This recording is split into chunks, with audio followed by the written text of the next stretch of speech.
আসসালামু আলাইকুম রহমতুল্লাহি ওবরকাতুহু। সম্মানিত দর্শক, বাংলাদেশের রাজনীতি ক্রমশ জটিল থেকে জটিলতর হচ্ছে, বিশেষ করে আন্তর্জাতিক অঙ্গনে। আপনারা জানেন যে বাংলাদেশে এখন অন্তত ৫টি পঞ্চপাণ্ডব বলতে পারেন, ৫টি রাষ্ট্র সরাসরি আমাদের রাজনীতির ব্যাপারে নাক গলাচ্ছে, অভ্যন্তরীণ বিষয়ে হস্তক্ষেপ করার চেষ্টা করছে এবং বন্ধুর বেশে আমাদের বুকে অথবা পিঠে আমি কিছু বললাম না, কিছু একটা করার চেষ্টা করছে। সেই রাষ্ট্রগুলোর মধ্যে ১ নম্বর হলো আমেরিকা, এরপরে ইউরোপের রাষ্ট্রগুলোর মধ্যে তুরস্ক, এশিয়ার রাষ্ট্রগুলোর মধ্যে চীন, পাকিস্তান এবং ভারত। এই ৫টি রাষ্ট্র। আপনি যখনই কোনো একটা জায়গাতে দেখবেন এরকম সংখ্যা ৫টির সংখ্যা হয় পঞ্চপাণ্ডব। সেই পঞ্চপাণ্ডব যখন কোথাও একত্রিত হয়, সেখানে একটা যুদ্ধ অনিবার্য হয়ে পড়ে।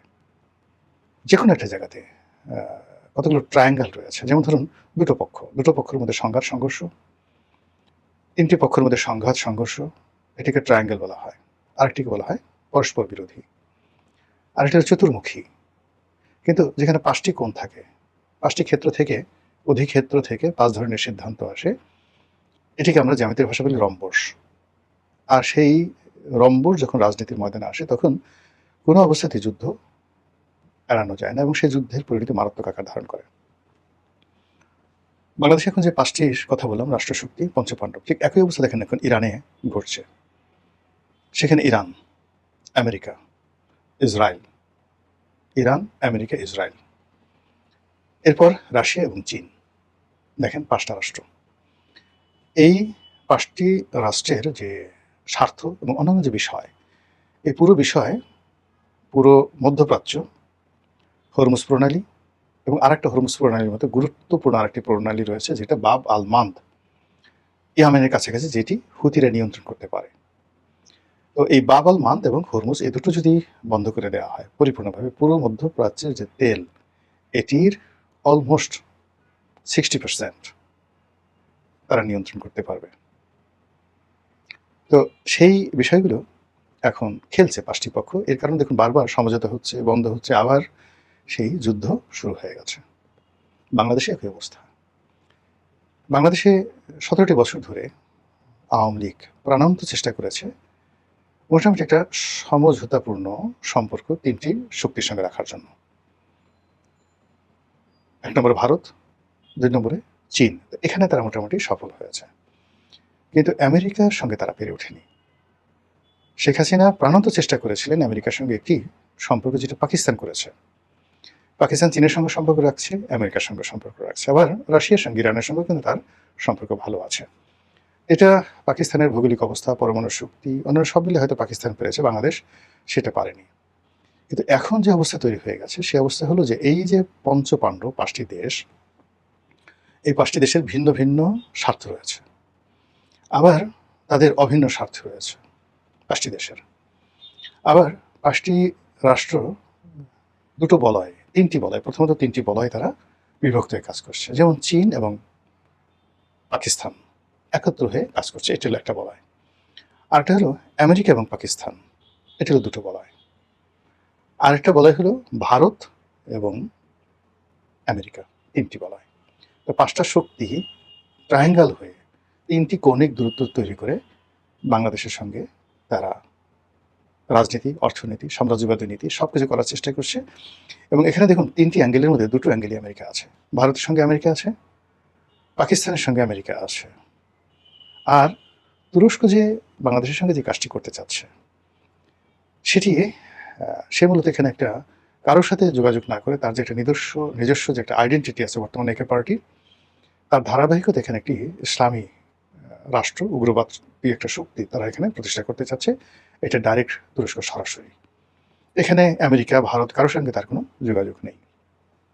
তো বোঝার চেষ্টা করেন এই অবস্থাতে একটি সরকার এখন যে আছে, সেই সরকার সবচেয়ে নাজুক অবস্থায় আছে। প্রথমত সরকার যারা পরিচালনা করছেন, তারা যারা অভিজ্ঞতা সম্পন্ন, তারা বৃদ্ধ, খুবই বৃদ্ধ, এবং ১৭ বছর আউট অফ রেস থাকার কারণে বিশ্ব রাজনীতি, বিশ্ব অর্থনীতি ইত্যাদি থেকে তারা বহু দূরে, বহু যোজন দূরে তারা চলে গেছে। পরবর্তী যে অংশটি আছেন, যারা যুবক, বৃদ্ধ নন, যুবক, তো তাদেরও আসলে অভিজ্ঞতা নেই এবং সফলতা নেই। এর বাইরে একেবারে নবীন কিছু মন্ত্রী আসছেন, যাদের অভিজ্ঞতা কনসিস্ট বাংলাদেশের মধ্যে সীমাবদ্ধ। কাজে এ সকল বৃহৎ শক্তির ডেপুটি সেক্রেটারি পর্যায়ের একজন ঝানু, আমলা, কামলা অথবা ধরুন সেই দেশে একজন রাজনীতিবিদ, তাদের সঙ্গে টেবিলে বসে 1 to 1 আলোচনা করে দেশের সমস্যার সমাধান করার মতো মানে কেউ নেই। এই মুহূর্তে সরকারের সবচেয়ে গুরুত্বপূর্ণ দুজন ব্যক্তি, আমি কোনো সমালোচনা করছি না। 1 নম্বরে জনাব সালাউদ্দিন সাহেব, 2 নম্বরে খলিলুর রহমান সাহেব। এখন সালাউদ্দিন সাহেব এবং খলিলুর রহমান সাহেব নরেন্দ্র মোদীর সঙ্গে বা ডোনাল্ড ট্রাম্পের সঙ্গে বৈঠক করবেন, সেটা অনেক পরের বিষয়। খালি জাস্ট দেখুন, বাংলাদেশে নিযুক্ত মার্কিন রাষ্ট্রদূত মিস্টার ব্রেন্ট ক্রিস্টেনসেন কিংবা পাকিস্তানের রাষ্ট্রদূত, ইভেন ইরানের রাষ্ট্রদূত, ওনাদের সঙ্গে যখন এই দুজন ক্ষমতাধর ব্যক্তি পাশাপাশি বসেন, দাঁড়ান, এদের বডি ল্যাঙ্গুয়েজ লক্ষ্য করুন, তারপর এদের দিকে তাকান, আমার কাছে কি মনে হয় যে ওনাদের পাশে আমাদের দুজন ক্ষমতাধর লোকদেরকে কিভাবে মানায় এবং কেমন দেখায়, তাহলে আপনি বুঝতে পারবেন এখানে আউটপুট কিভাবে আসে। অথবা ধরুন প্রধানমন্ত্রী, এখন প্রধানমন্ত্রীকে উপস্থাপন করার জন্য সামাজিক মাধ্যম এখন একটা গুরুত্বপূর্ণ প্ল্যাটফর্ম।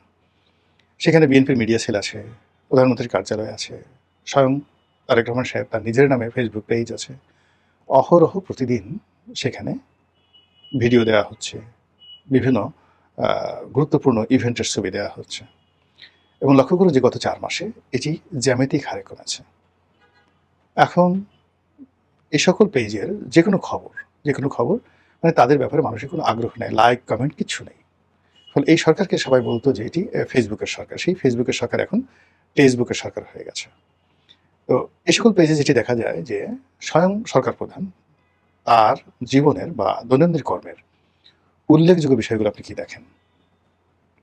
তিনি ফ্যামিলি কার্ড বিতরণের জন্য ঢাকার বাইরে যাচ্ছেন, নিজ হাতে কোদাল দিয়ে মাটি কাটার জন্য ঢাকার বাইরে যাচ্ছেন গাড়িতে করে। নাসিরুদ্দিন পাটোয়ারি বলছেন যে এই কাজগুলো আপনি গাড়িতে করে যাচ্ছেন প্রেম করার জন্য। বুঝেন প্রধানমন্ত্রীর মর্যাদাটা কোন পর্যায়ে উঠে গেছে বা নেমে গেছে।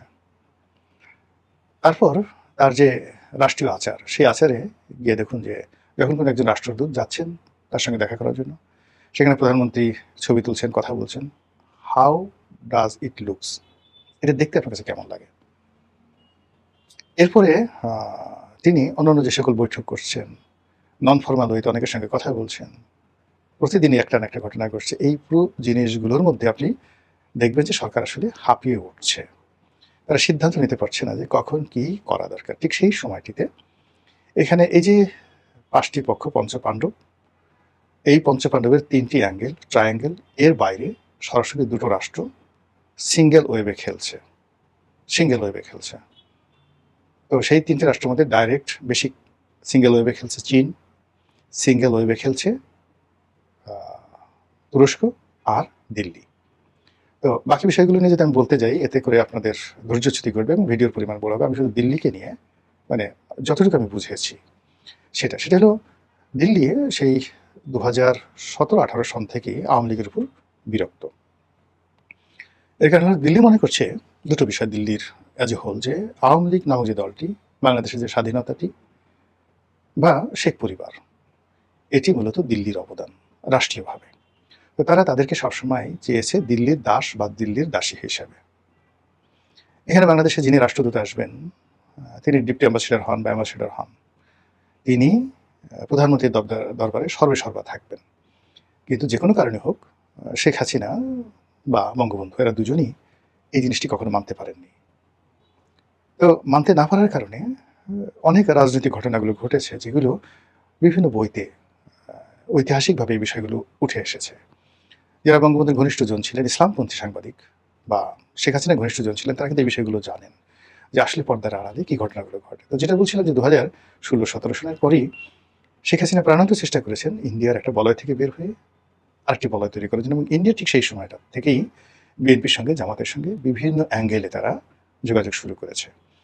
কিন্তু এই দুটো দলকে কখনোই তারা প্রেডিক্টেবল অবস্থায় পায়নি। ঘুরে ফিরে তাদের কাছে মনে হয়েছে আওয়ামী লীগের মন্দের ভালো। এবং এইভাবে টানাপোড়েনে যখন 2018 সালের যে নির্বাচনটা হলো, বলা হয়ে থাকে 2018 সালের নির্বাচনে ইন্ডিয়ার যে মাস্টার প্ল্যান ছিল বা শেখ হাসিনার যে ডিজায়ার ছিল, এটার অ্যাগেনস্টে গিয়ে সম্পূর্ণ চীন এখানে খেলে দেয়। এবং চীন যেভাবে ডিজাইন করে নির্বাচনের ঠিক একদিন আগে, ঠিক সেইভাবে নির্বাচনের ফলাফল হয় এবং আওয়ামী লীগের যে রাজনৈতিক মৃত্যু, বিশ্বাসযোগ্যতা, গ্রহণযোগ্যতা একেবারে জিরোতে পৌঁছে যায়। Sheikh Hasina become just a puppet. সবাই যেভাবে 2018 সনে তাকে বিশ্বাস করেছিল, সেখানে নির্বাচনটি যদি 100% অ্যাকুরেট হতো, সেই নির্বাচনে যদি শেখ হাসিনা পরাজিত হতেন, তবু তিনি অমরত্ব লাভ করতেন এবং 2014 সালের নির্বাচন নিয়ে কেউ প্রশ্ন করতো না, নো ওয়ান। কিন্তু সেখানে এমনভাবে একটা ঘটনা ঘটানো হয়েছে, জাস্ট নির্বাচনের 4-5 দিন আগের থেকে গ্রাউন্ড ওয়ার্ক করেছে। আমরা ফিল্ডে যারা ছিলাম আমরা টের পেয়েছি। আমরা 16 ডিসেম্বর, 29শে ডিসেম্বর নির্বাচন, 30শে ডিসেম্বর নির্বাচন হলো, আমরা 16 ডিসেম্বর থেকে টের পেয়েছি যে সামথিং হ্যাপেন, যেটা সরকারের নিয়ন্ত্রণে নেই, মিলিটারি নিয়ন্ত্রণে নেই, পুলিশের নিয়ন্ত্রণে নেই, কে যেন খেলছে। এবং এই খেলাধুলা যে কেবলমাত্র বিএনপির মধ্যে ছিল, আওয়ামী লীগের মধ্যে ছিল, নট লাইক দ্যাট। প্রত্যেকটা রাজনৈতিক দলের যারা শীর্ষ নেতৃত্ব, তারা এই যে যা কিছু হচ্ছে তারা জানতো, এবং আমরা যারা মাঠে ছিলাম আমরা সবাই বলির ভাটা হয়েছি।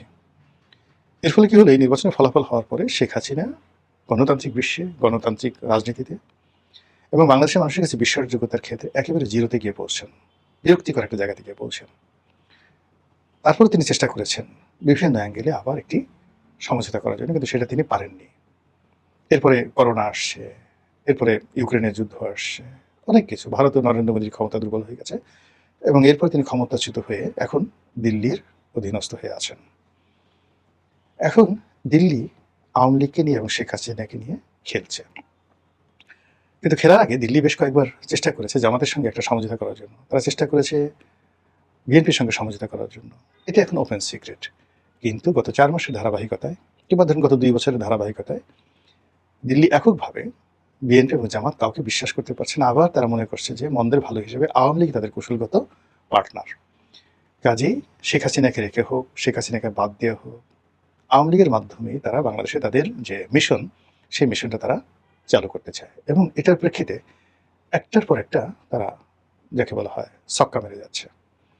শেখ হাসিনাকে দিয়ে যে সকল কথা বলানো হচ্ছে বা তিনি যে সকল কথাবার্তা নিজে স্বপ্রণোদিত হয়ে বলছেন, যেটা দিল্লি আবার ওন করছে এবং শেখ হাসিনা আসতে চান, সরকার তাকে আইনগতভাবে ফেরত আনতে চান, শেখ হাসিনা জোর করে বাংলাদেশে এসে তিনি তার রাজনৈতিক অধিকার প্রতিষ্ঠা করতে চান, অন্যদিকে সরকার তাকে আসার সঙ্গে সঙ্গে গ্রেপ্তার করতে চান। এইগুলোর যে সেন্টিমেন্ট, পাবলিকের যে সেন্টিমেন্ট, এটি ভারত তীক্ষ্ণ দৃষ্টিতে দেখছে এবং দেখার পরে ভারতের যে সাম্প্রতিক যে কথাবার্তা, সেই কথাবার্তা তারা আরও নিশ্চিত হয়ে গেছে যে দে আর রাইট।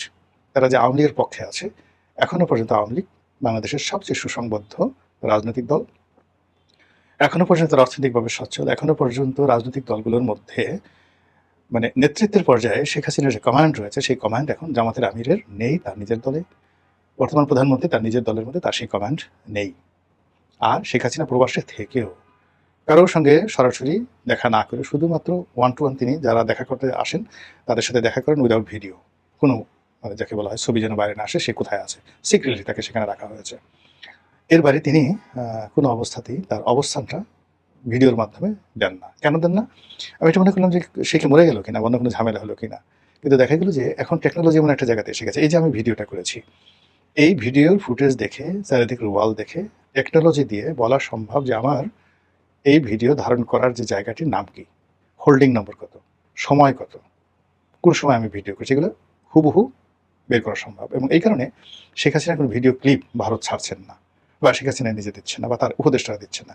কিন্তু ঘটনা যেভাবেই ঘটানো হচ্ছে, একটার পর একটা পরীক্ষামূলকভাবে কথা বলা হচ্ছে, ঢাকাতে মানে এই স্লোগান দেওয়া হচ্ছে, অনুষ্ঠান করানো হচ্ছে, যা কিছু করা হচ্ছে করে দিন শেষে ভারত যে সিদ্ধান্তে আজকের দিন পর্যন্ত তাদেরকে মনে হচ্ছে তারা আওয়ামী লীগকে নিয়েই মানে চিন্তা ভাবনা করছে, তারা আওয়ামী লীগকে নিয়েই খেলতে চাচ্ছে, আওয়ামী লীগকে খেলাতে চাচ্ছে এবং আওয়ামী লীগকে দিয়ে সরকারকে চাপ দিতে চাচ্ছে।